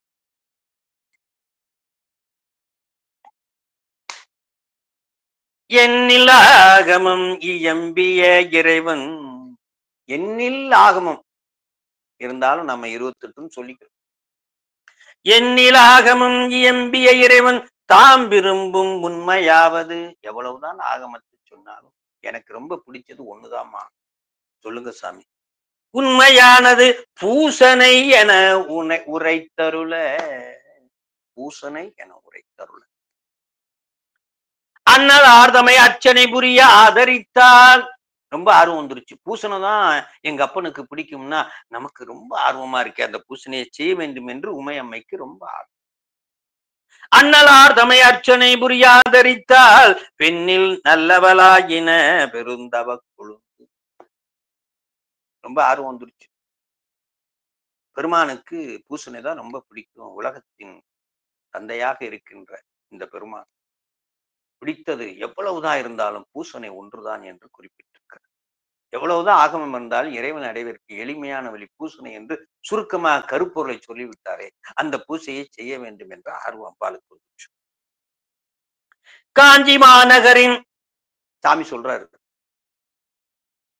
இறைவன் அருளுகின்றார். உண்மையே காஞ்சி மாநகரின் மாமரத்தின் கீழிருக்கும் நம்முடைய கோயிலை நீ அடைந்து விருப்பத்தோடு பூசையை செய்வாயாக என்றருளினார். இங்க மாமரத்துக்கு கீழே. அதே மாதிரி மயிலாடுதுறையில மயிலா வந்து பூசை செஞ்சாங்க. மயிலாப்பூர்ல மயிலா வந்து பூசை செய்தாங்க. ஆடும் மயிலாய் உருவெடுத்து அன்று இறைவன் திருத்தால் நாடி அர்ச்சித்து நாயகியாய் நின்னாமங்களை பாடி உருகி பரவசமாகும் அப்பாங்கருள்வாய் காடன பொழில் சூழ் மயிலாபுரி கற்பகமே. இங்க மாமரத்துல வந்து அம்பாள் வந்து பூசனை செய்ய வராங்க. ஒவ்வொரு இடத்துலயும் ஒவ்வொரு தவக்கோலம் அம்பாள்.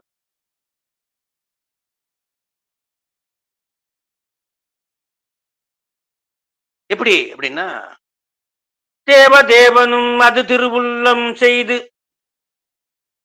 தென் திசை மிக்க செய்தவத்தால் யாவரும் தன்னை அடைவது மண்மேல். உலகத்தில் இருக்கிற எவரா இருந்தாலும் எவரும் தன்னிடத்தை வந்து அடைய வேண்டும். அதான் இறைவனுக்கு ஒரே கருணை. இறைவனுக்கு ஒரே வேலை என்னன்னா, அத்தனை உயிர்களும் தன்னிடத்திலே வந்து சேர வேண்டும், தன்னை பற்றி கொள்ள வேண்டும் என்பதுதான் ஒரே கருணை இறைவனுக்கு. வேற எந்த கருணை இல்லை. அதான் அருள்.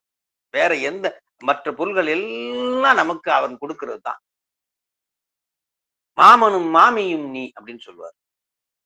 அப்புறம் சார் ஏனைய பொருள்கள் எல்லாத்தையும் மாமா மாமி என்ன பண்ணுவாங்களா, நம்ம பொண்ணையும் கொடுப்பாங்களாம், பொருளையும் கொடுப்பாங்களாம், எல்லாத்தையும் கொடுப்பாங்களாம். கொடுத்து நம்ம மகிழ்ச்சியை மட்டும் பார்த்துட்டு இருப்பாங்களாம். அதே போல சுவாமி அத்தனையும் கொடுத்து மாயாகாரி என்னென்ன சந்தோஷப்பட்டியோ அவ்வளோ வச்சுக்கோ கொடுத்துட்டு கடைசியில என்ன செய்வாராம், அவர் தன்னிடத்துல கொண்டு வரணுன்ற ஒரே கருணை தான். அதனால தன்னிடம் இருக்கக்கூடியதெல்லாம் கொடுத்து மகிழ்ச்சியாக இருப்பதனால தான், மகிழ்ச்சி கொடுப்பதனால் எப்படி ஒரு மாமா தன் பொண்ணை கொடுத்து மகிழ்ச்சியாக அந்த பொண்ணை கொடுத்து எதுவுமே அவருக்கு சொந்தம் இல்லை, ஆனா மகிழ்ச்சி மட்டும் தான் சொந்தம். அது போல சிவபெருமான் தன்னிடம் இருக்க அனைத்தையும் உயிர்களுக்காக கொடுத்து கடைசியில் அவர்களுடைய மகிழ்ச்சியைத்தான் தன்னுடைய மகிழ்ச்சியாக கொள்வார். இதுதான் அவனுடைய கருணை. கடைசியில தன்னோட இழுக்கணும். யாவரும் தன்னை அடைவது மண்மேல் என்றும் உள்ளது காஞ்சி மற்றதனும் என்றும் உள்ளது காஞ்சி, அழியாது. இப்ப நான் சொன்னேன், ஒவ்வொரு ஊழிக்காலத்திலும் அழியாதது ஒரு ஊர் அப்படின்னா இந்த மாதிரி வேணுபுரம் மற்றும் காஞ்சி, காஞ்சிபுரம் மற்றும் திருக்கையிலை, இதெல்லாம் எந்த ஊழிக்காலம் வந்தாலும் மிதக்கக்கூடிய ஒரு ஊராக இருக்கு. என்றும் உள்ளது காஞ்சி மற்றதனுள் மா அமர்ந்த, மாமரத்தில் அமர்ந்த, மா அமர்ந்த நம் இருக்கையில் அணைந்து மண்ணு பூசனை மகிழ்ந்து செய்வாய். நல்லா சிறப்பா செய் உமையே, உன்னை பார்த்து உலகத்தாரும் செய்யணும்ன்றதான் அதனுடைய நோக்கம். மண்ணு பூசனை மகிழ்ந்து செய்வாய் என்று ஏவ உமையை ஏவுறார். எம்பிராட்டியும் பிரியா இசைவு கொண்டு, எம்பிராட்டியும் பிரியா இசைவு கொண்டு எழுந்தருளுக்கு இசைந்தார். காஞ்சி செல்வதற்கு கைலாயத்திலிருந்து எழுந்தருளினார். மல நீக்கத்திற்காக 84x100,000 வகை யோனி பேதமாகிய வகைகளில் வைக்கப்பட்ட உயிர்கள் யாவற்றையும் காப்பாற்றி பேரருள் பரிபாலிக்கும் கருணை கொண்ட சிவனார் தாம் ஒளிந்த ஆகமங்கள் வழியே விரும்பி உமையம்மையை தொழுது செய்து மலை மன்னனும் விருப்பத்தோடு அங்கு வந்து, உமையம்மையினுடைய தகப்பனார் மலை மன்னனும் விருப்பத்தோடு அங்கு வந்து அவருக்கு மாதவம் செய்கின்ற அவளுக்கு உதவி செய்வதற்காக இறங்கி அத்தனையும் செய்கிறார். மாதவம் செய்திடுவதற்கு ஏற்ற வளங்களோடு வர்சனைகள் விடுத்தான். ஏதம் இல் பல யோனி 84,100,000 தன்னுள் வைத்த பேதமும் புறந்தருளும் அக்கருணை பிரான் மொழிந்த ஆகம வழி பேணி போது நீர்மையில் தொழுதன போத பொறுப்பில் வேந்தனும் விரும்பி வந்தெய்தி மாதவம் புரிந்து அருள்களுக்கு அமைந்த வளத்தொடும் பரிசனங்கள் விடுத்தார். உமைக்கு உதவியாக அப்பாவும் வந்துட்டார். வந்து நானும் உதவி பண்றேன். 84x100,000 யோனி பேதங்கள், ஊர்வன, மானிடம், நீர்வலன, பிறப்பன, நடப்பன, தேவர், தாவரம், இவற்றுள் 84 யோனி பேதம். மாணிக்கவாசலோட ஒரு பேரு சொல்லுவாரு, சராயுசத்துல கற்பப்பை. சராயுசம்னா கற்பப்பை, புற்பீசம்னா தாவரங்கள், இதெல்லாம் அண்டசம்னா முட்டையில இருந்து வரும். அந்த சராயுசுல பாத்தீங்கன்னா மாணிக்கவாசர் சொல்லுவாரு, யானை முதல எறும்பீராய ஊனமில் யோனியின் உள்வினை பிழைக்கும். எப்படி இந்த உயிரை கொண்டு போய் உள்ள வச்சாரு மாதா வயிற்றுக்குள்ள? யானை பெரிய கற்பப்பையிலே பெருசு எதுனா யானை, சின்ன கற்பப்பை எதுனா எறும்பு. இதுக்கு இடையில நிறைய இருக்கு. இருந்தாலும் ஒரு பாவனையா சொல்றாரு, யானையும் எறும்பையும் ஒப்பிட்டு சொல்றாரு. இதுல எப்படி ஒவ்வொன்றும் காப்பாத்தி நம்மளை வச்சாரு. இதான் 84x100,000 யோனி பேதங்கள். இதுல ஆகமம் இதுல சாமி மொழிந்தார் என்று சொன்னார். ஆகமத்தை நாம எண்ணில் ஆகமம் என்று இவர் சொல்றாரு. இருந்தாலும் நம்ம சைவ சித்தாந்தத்துல ஒரு பாவனையாக 28 ஆகமங்கள், அதை 3ஆக பிரிக்கிறோம். தந்திரம், மந்திரம், உபதேசம் என்று. தந்திரத்தை கர்மகாண்டம் என்று, மந்திரத்தை உபாசன காண்டம் என்று, உபதேசத்தை ஞான காண்டம் என்று பிரிக்கிறோம். அது என்ன கர்மகாண்டம்னா திருக்கோயில் அமைப்பு, இதெல்லாம் சாதனங்கள், இதெல்லாம் கர்மகாண்டத்தில் வரும். உபாசன காண்டத்தில் மூர்த்தி, இந்த கிரியை, பூசை, புனஸ்காரம், திருமுறைகள் பாடுவது, இதெல்லாம் உபாசன காண்டத்தில் வரும். ஞான காண்டம் தான் உச்சபட்ச நிலை. அதுலதான் சிவகதியை காட்டுகின்ற நிலை, சிவகதியை நமக்கு காட்டுகின்ற நிலை, முப்பொருளின் உண்மையை சொல்லுகின்ற நிலை, அப்புறம் சாத்திரங்களை அருளுகின்ற நிலை, அத்தனை சாத்திரங்களையும் அருளுகின்ற நிலை. இதுதான் உச்சகட்ட நிலை, ஞான காண்டம் என்று பெயர். இந்த காண்டங்களை 28ஐயும் உமையம்மை இறைவனிடத்திலிருந்து பெற்று அந்த முறையிலே சரியை கிரியை யோகம் இந்த முறையில பூஜை செய்து கொண்டே இருக்கிறார். இந்த பூஜையை யாரெல்லாம் பார்த்து செய்யணும்னு நாம பார்த்து செய்யணும். அவ்வளவுதான். அதை பார்த்து நம்ம செய்யணும். இந்த ஆகமங்களே ஏன் இதெல்லாம் உமையம்மை வராங்கன்னா நமக்காகத்தான் வராரு. ஐயோ நம்ம உயிர்களாச்சே. உமையம்மையினுடைய கர்ப்பப்பை தான் அந்த உலகம், கற்ப கிரகம். இதுலதான் இந்த உயிர்களை எல்லாம் பிறக்க வைத்து அதுக்கு உடம்பை கொடுத்து அதை பக்குவப்படுத்தி மீண்டும் இந்த கர்ப்ப கிரகத்திலிருந்து ஒன்வே என்ட்ரி மாதிரி மீண்டும் அந்த இது தேறிடுச்சு இந்த வச்சுக்கோங்க சாமின்னு சிவகதிக்கு கொண்டு போய் சேர்க்கிறது அம்பாளுடைய வேலை. அதான் இறைவனுக்கும் நமக்கும் இடையில ஒரே தொடர்பு அருள் சக்தி. சிவய அதான் முத்தி இலக்கணம். சிவா யா அதான் முத்தி இலக்கணம். சி என்பது சிவபெருமானை குறிக்கும், யா என்பது உயிரை குறிக்கும், வா என்பது அம்பாளை குறிக்கும், அதாவது அருள் சக்தியை குறிக்கும். அதாவது சிவலிங்க திருமேனியை பார்த்தீங்கன்னா மேல பானம் அப்படி நெருப்பு மேல் நோக்கி இருக்கும், கீழே பீடம் உயிர், நடுவுல ஆவுடை பறந்து இருக்கும், அவருடைய கருணை பறந்து இருக்கும். அப்படி நீர் ஊத்துனா எப்படி வருமோ அது மாதிரி இருக்கும்.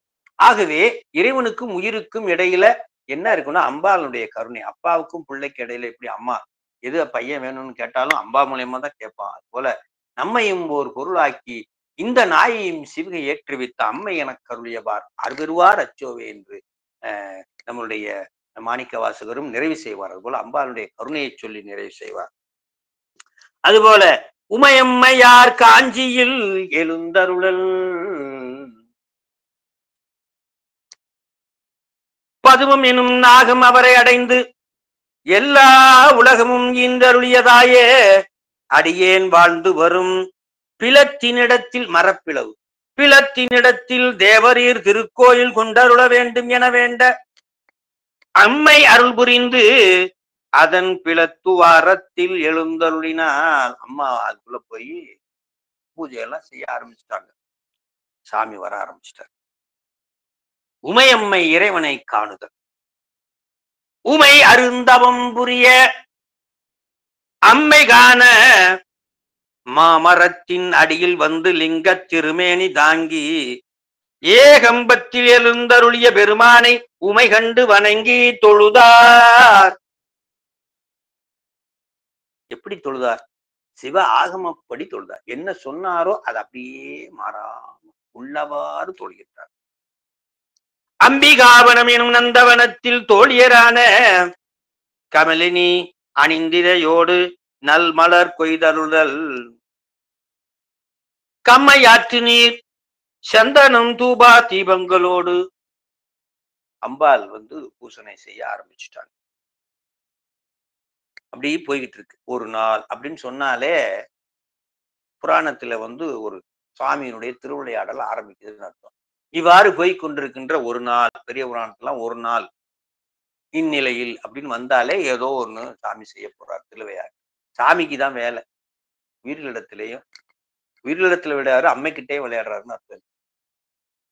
ஐயா நீ ஆட்கொண்டருளும் விளையாட்டில் உய்வார்கள் உய்யும் வகையெல்லாம் உயிர்ந்தொழிந்தோ என்று மாணிக்க வாசிக்கிறார்.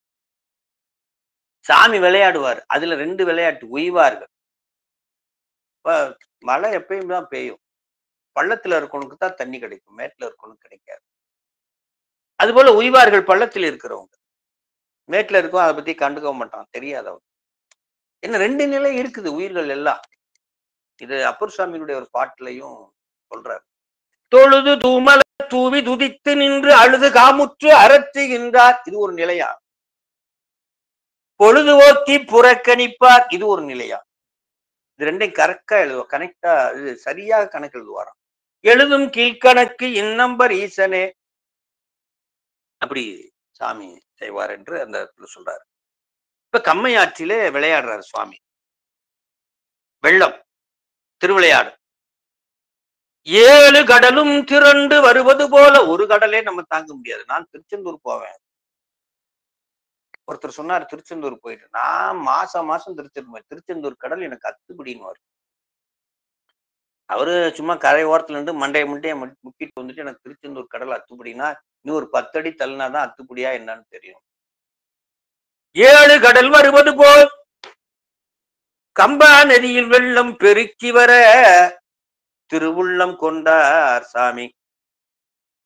தம் திருக்கரங்களால் தடுத்து பாக்குறாங்க அம்பாள். வெள்ள நிக்கல.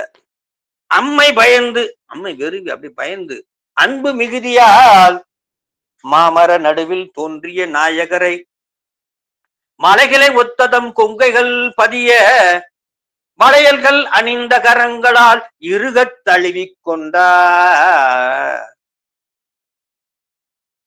எம்பெருமானும் விருப்பத்துடன் தமது திருமேனி குழைந்து காட்டினார். ஒரு பெண் ஆணை தழுவினால் எப்படி குழைவார்களோ அதுபோல சாமியும் குழைந்து காட்டி, எம்பெருமானும் விருப்பத்துடன் தமது திருமேனி குழைந்து காட்டினார். அதனை கண்ட தேவரும் எல்லா உலகில் உள்ள உயிர்களும் ஊனும் உயிரும் உருக எம்பெருமானை போற்றினார்கள். திரு ஏகம்பர் எம்பிராட்டியார் தழுவ குழந்தை திருமேனி உடையாரான ஆயினர். தழுவ குழந்தை திருமேனி உடையாராயினர். ஆக சாமிக்கு கச்சி ஏகம்பர் என்று ஒரு பெயர், எடகநாதர் என்று ஒரு பெயர். இப்போ அம்பாள் தழுவியவுடன் தழுவ குழந்தை திருமேனி ஆயினார். இந்த காட்சியை தேவர்களும் அனைத்து உயிர்களும் நாமும் கண்டு இறைவனுடைய திருவடியை போற்றி வணங்கினோம். கம்மையாரும் வணங்கி தம் வெள்ளம் தணிந்தது. இந்த காட்சியை பார்த்து கம்மையாரும் வணங்கி தன் வெள்ளத்தை தணித்துக் கொண்டது. மலை குலக்கொடி பரிவு ஒரு பயத்தால் மாவின் மேவிய தேவ நாயகரை முலைக்கு வட்டொடு வளை கையால் நெருங்கி முருகு காதலால் இருகிடத் தழுவ சிலை தனித்திருநுதல் முளைக்கும் செந்தளிர் கரங்களுக்கும் மெத்தனவே கொலை கனிந்து உரிபுனைந்த தம்மேனி குழைத்து காட்டினார் விளைந்த கொள்கையினார் என்று சொல்லி, இதுல சுந்தர பெருமானும் இந்த காட்சியை தன்னுடைய கண் பெற்ற தலம். திருவொற்றியூர்ல சத்தியத்தை மீறினதுனால கண் போச்சு. இங்க வர்றாரு வடமுல்லை வாயில படுதுயர் கரையாய் திருவும் மெய்ப்பொருளும் செல்வம் எனக்கு உன் சீருடை கழல்கள் என்று ஒருவரை மதியாது உறாமைகள் செய்து ஊடியும் முறைப்பனாய் திரிவேன் முருகவர் சோலை சூழ்திரு முல்லை வாயினால் பரவிடும் அடியேன் படுதுயர் கலையா என்று கண்ணு போன படுதுயர் என்கிறார். கண்ணு இருந்துட்டு கண்ணு போனது படுதுயர் என்று கேட்கிறார். திருவொற்றியூர்லே விண்ணப்பிக்கிறார், சாமி முடியல, தப்பு செஞ்சுட்டதான். அது ஒரு முக்கியமான ஒரு வரி சொல்லுவார். என்ன சொல்லணும்னா, அந்த ஆட்டுக்கு பாலை பின்னாடி இருந்து கறக்கும் போது அந்த பால் பிழுக்க விழுந்துருமாம் பால்ல. அதை அப்படி தட்டி விடுவாராம் சாமி. இந்த பால் கறக்கிறவங்க தட்டி விட்டு அந்த பாலை ஏத்துக்குவாங்களாம். அப்படியே மீறி விழுந்தாலும் இருத்துட்டு அந்த புழுக்கெல்லாம் போட்டு அந்த பாலை ஏற்றுக்குவாங்க. அது போல நான் எவ்வளவு தப்பு செஞ்சனோ அதை தள்ளுபடி பண்ணிட்டு என்னை ஏத்து கண்ணை கொடுத்தாமின்னுவார். பிழிக்கை வாரியும் பால் கொள்வர் அடிகேல் பிழைப்பனாகில் திருவடி பிழையேன் அப்படி சொல்லிட்டு ஒழுக்க என் கணுக்கு ஒரு மருந்துரையா கொடுக்க மாட்டாரு. ஆனா எங்க கொடுக்குறாருன்னா கச்சி ஏகம்பத்தில் தான் கொடுக்குறாரு. எதுக்கு கொடுக்குறாருன்னா சொல்லுவார், ஆழம்தான் உகந்த அமுது செய்தானே ஆதி அமரர் தொழுதேத்தும் சீலம்தான் பெரிதுமுடையானை சிந்திப்பார் அவர் சிந்தை உளானே ஏலவார் குழலால் உமை நங்கை என்றும் ஏற்றி வழிபடப்பட்ட காலகாலனை கம்பனெம்மானை காண கண்ணடியே. அதான் மார்க்கண்டேயனை நீ யமக தர்மம் பிடிக்க வரும்போது நீ எட்டி உதைச்சு அப்படியே நீ கூட்டிட்டு போனியே பூதகணத்தை வச்சு என்னைய, அது மாதிரி எப்படி நீ என்னைய கூப்பிடுறதுக்கு வருவ, இவன் வருவான் யம தர்ம, அவன் போட வருவான் பாசைக்கேற, நீ எட்டி உதைச்சு என்னை கூட்டிட்டு போவ பத்தியா, அந்த அழகை பாக்குறதுக்கு என் கண்ணு கொடுத்துருக்க நீ அப்படின்னு சொல்லுவாரு. அந்த கண்ணை பெற்ற நிலையில சொல்லுவாரு. ஆக இல்ல காரணத்தோடு விண்ணப்பித்தால் அத்தனையும் கிடைக்குமா. காலகாலனை யாரு அந்த திருவடியால எட்டி உதைத்தார் யார, யமதர்மனை. காலகாலனை கம்பனெம்மானை காண கண் அடியேன் பெற்றவாறே என்று இடக்கண்ணை பெற்ற அந்த அற்புத நிகழ்ந்த திருத்தலமாகவும் இதுல ஒரு இடத்துல சாமி இந்த காட்சியை சொல்றார். இந்த பாட்டுல 10வது பாட்டுல, எல்கள் இன்றி இமையர்கோனை ஈசனை வழிபாடு செய்வாள் போல உள்ளத்து உள்கி உகந்து உமைநங்கை வழிபடச் சென்று நின்றவா கண்டு வெள்ளம் காட்டி வெருட்டிட அஞ்சி வெறிவி ஓடி தழுவ வெளிப்பட்ட கள்ளக்கம்பனை எங்கள் பிரானை காணக்கண் அடியேன் பெற்றவாறே என்று சொல்வார். கள்ளக்கம்பன் தழுவ அப்படி என்று சொல்வார். அம்மை தழுவ அந்த காட்சியை சொல்லி 5வது பாட்டுல நல்ல கம்பன், இதுல கள்ளக்கம்பன் என்று சொல்றாரு. இனி ஒரு 10 நிமிடத்தில் நான் நிறைவு செய்து விடுகிறேன். காஞ்சி புராணத்திலேயும் 87வது இடத்திலே 87வது பாட்டிலே திரு ஏகம்ப படலத்திலே சிவஞான முனிவரும் அந்த காட்சியை விவரிக்கிறார். மருள்புரி கருத்தினான் மாயன் ஏத்தலும் கருதுமப்பெரிய கள்ளக்கம்பனை என்பது திருமால் வழிபட்ட இறைவனுக்கு இப்ப அப்படி என்று அந்த கள்ளக்கம்பனை என்று இங்கே சாமி குறிப்பிடுகிறார். ஆக அம்மையாருக்கு இறைவன் அருளுதல். அப்போ எல்லாத்துக்கும் ஒரு பலன் வேணும்ல. என்ன பூஜை செஞ்சாலும் எது செஞ்சாலும் ஒரு பலன் இருக்கணும். அதே சைவ சித்தாந்தத்துல 12ஆம் சூத்திரம் 11ஆம் சூத்திரம் 10ஆம் சூத்திரம் பலனியல் என்று பெயர். அரண்கடல் செலுமே என்று சொல்லுவார். எல்லாத்துக்கும் ஒரு பலன் இருக்கணும். பலன் இல்லாம எந்த உயிரும் எந்த ஆன்ம பலன் இல்லாம எதுவும் செய்யாது. அதுக்கு அம்மையாரும் பூசைக்கு இறைவனிடத்துல வரம் கேட்கிறார்கள். சாமியே கொடுக்கிறார், கேட்கல, கொடுக்கிறார். திருமுலைக்கு குலைந்து நின்ற சிவபெருமான் வரம் பெறுவாயாக என அருள அந்த குலைந்த பெருமான் வரம் பெறுவாயாக தேவி என்று கேட்க அம்பாள் கேட்கிறாங்க, இன்று அடியேன் செய்த பூசை நிறைவேறுமாறு அருள் புரிய வேண்டும் சுவாமி என வேண்ட. இன்னும் பூசையே முடியலையா சாமி, நீங்க வரம் கேட்கிறீங்களே, அதனால அந்த பூசை நிறைவுற எனக்கு அருள் பாலிக்க வேண்டும் சுவாமி. அப்படியா? நம்பால் நின் பூசனை என்றைக்கும் முடிவதில்லை. உன் பூசையெல்லாம் முடியாது, தொடர்ந்து நீ பண்ணிக்கிட்டே இரு. நம்பால் நின் பூசனை என்றைக்கு முடிவதில்லை என்று அருளினார். ரொம்ப மகிழ்ச்சி. உமையம்மை எமது பெருமானே, எமது பூசை என்னாலும் நிலை பெறும்படி திருவுளம் செய்ய வேண்டினார். அந்த வேண்டுதலை அப்படியே கொடுத்துட்டார் சுவாமி. எக்காலத்தும் அழியா காஞ்சியில் எல்லா அறங்களையும் செய்யும்படி கருணை புரிய வேண்டும் என்றாள். என்ன கருணை கேட்கிறார். எக்காலத்திலும் அழியாத காஞ்சியாக இருக்க வேண்டும், முதல் கருணை. ஆகட்டும் கொடுத்தார். 2வது என்ன வேணும் கேளு.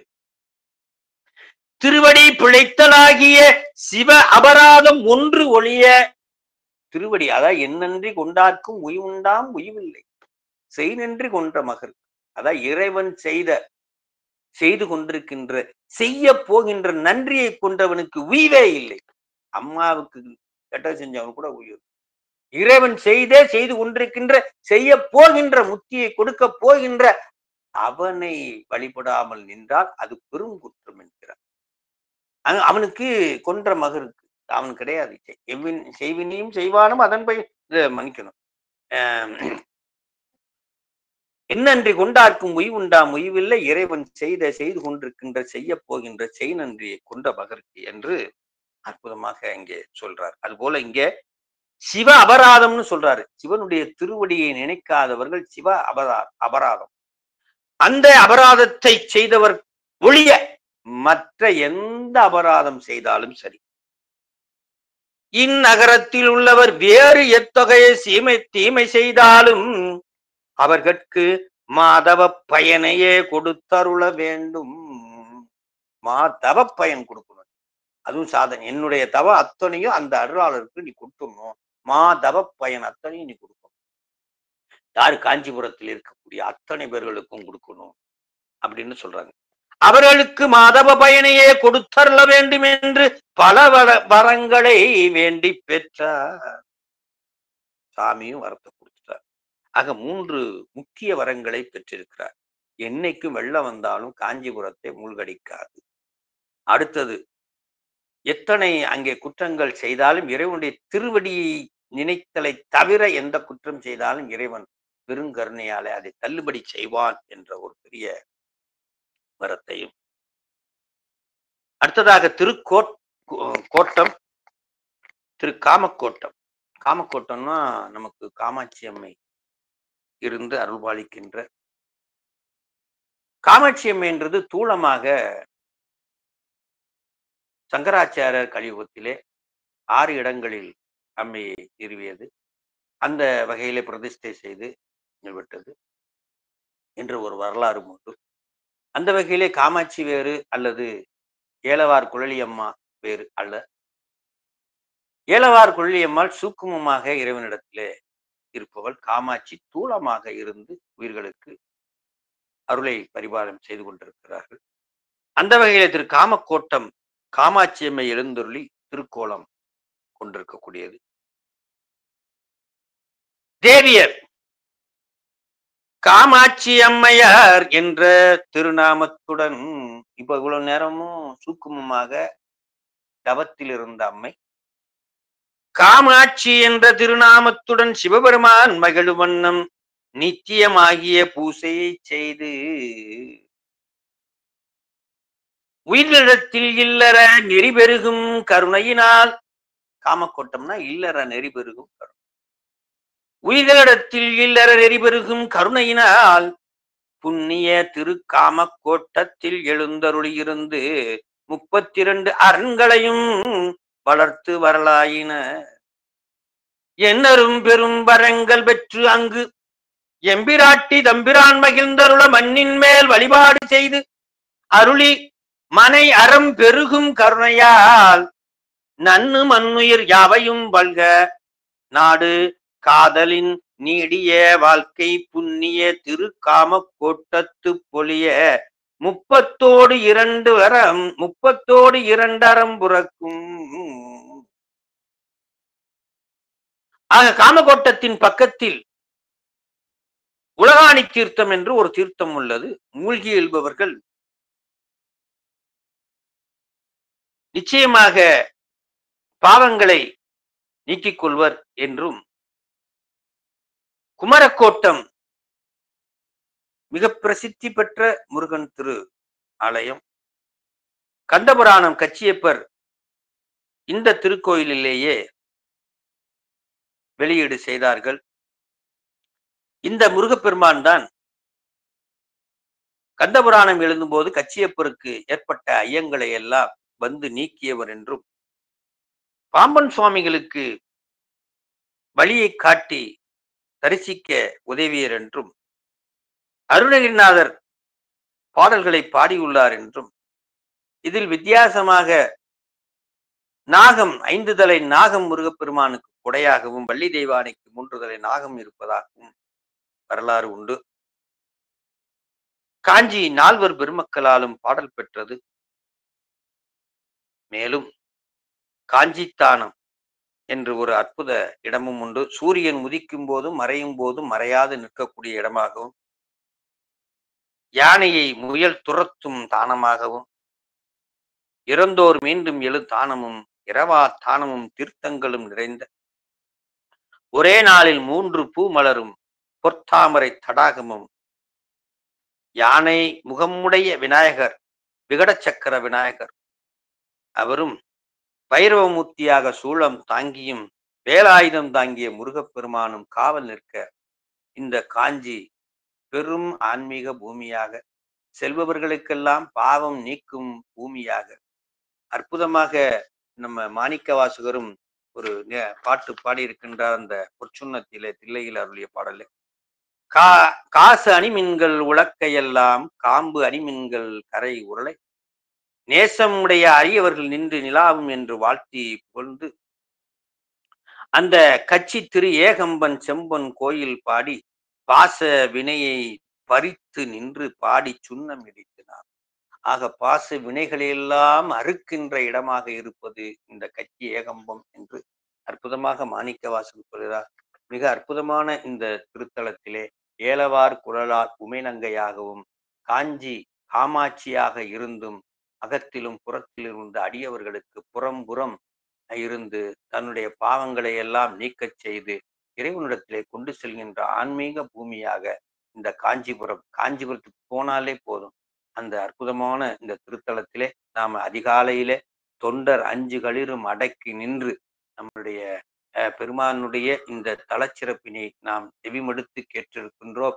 ஆகவே இதை உள்வாங்கி ஆன்மா தன்னுடைய நிலையை மாற்றி பக்குவம் பெற்று இறைவனிடத்திலே செல்லும் பாதையை அறிந்து இந்த சைவ சித்தாந்த வகுப்பிலே இணைந்து இந்த படியினை கடந்து சென்று அத்துவாக்கள் ஆரையும் கடந்து இறைவனுடைய திருவடியை சேர வேண்டும் என்று வாய்ப்பளித்த பெருமானுடைய திருவடிகளை போற்றியும் எங்களுடைய குருநாதராகிய கைலாய பரம்பரை துவாவுதுரை ஆதீன குருமகா சன்னிதானமுடைய புன்னார் திருவடிகளையும் ஸ்ரீ காஞ்சி காமகோடி பீடத்தினுடைய அதிபராக மடாதிபதியாக விளங்குகின்ற ஸ்ரீ சங்கர விஜயேந்திர சரஸ்வதி சுவாமிகள் சங்கராச்சார சுவாமிகளுடைய பொன்னார் திருவடிகளை போற்றி வான்மைகள் இங்கே எழுந்தருளி நம்முடைய இணையத்திலே நமக்கு வாய்ப்பளித்த சங்கரா கல்லூரியுடைய பேராசிரியர் பெருமக்கள் மற்றும் எழுந்தருக்கு அடியார் பெருமக்கள் அத்தனை பேருடைய பொன்னார் திருவடிகளை போற்றி வணங்கி வான்மையில் வளாது பெய்க மலிவலம் சுரக்க மன்னன் கோன்முறை அரசு செய்க குறைவிலாது உயிர்கள் வாழ்க நான்மறை அரங்கள் ஓங்க நல்தவம் மேல்வி மல்க மேன்மைகள் சைவ நீதி விளங்குக உலகமெல்லாம் கைலாய பரம்பரையில் சிவஞான போதனறி காட்டுமே கைவாய்மை மேகண்டான் சொந்ததிக்கோர் மெய்ஞான பானுவாகி மேலும் இலாரும் திராவிடுதுறைவாள் குரு நமச்சிவாய தேவன் சைலாதி மறுபடியும் என்னாருடைய சிவனே போற்றி. ஐயா காஞ்சிபுரநாத பற்றி வெகு விரைவில் காஞ்சி நகரை பற்றி ரொம்ப விரிவாக சொன்னீங்க. நன்றி ஐயா. ரொம்ப மகிழ்ச்சியம்மா. பாக்ரதி அம்மா நன்றிம்மா. மற்றவங்களாம் தங்களுடைய மகிழ்வுரைகள் அல்லது ஏதாவது ஐயப்பாடுகள் இருந்து ஒரு 5 நிமிடம் பேசலாம். ஐயா சிவாய் நம்ம ஐயா சொன்ன மாதிரி காஞ்சிபுரத்துக்கும் சைவ சித்தாந்தத்துக்கும் இந்த கிளாஸ்க்கும் என்னன்னு நினைச்சங்களா, அதாவது நெத்தி அடி கொடுத்த மாதிரி அடிச்சிட்டீங்க ஐயா. சைவ சித்தாந்தமே காஞ்சிபுரம்ன்றத காமிச்சிட்டீங்க. உண்மையிலேயே அத்துணை இதுவும் நீங்க காட்டினதுல உண்மையிலேயே இது திருமுறை வகுப்பு மாதிரி இருந்துச்சு.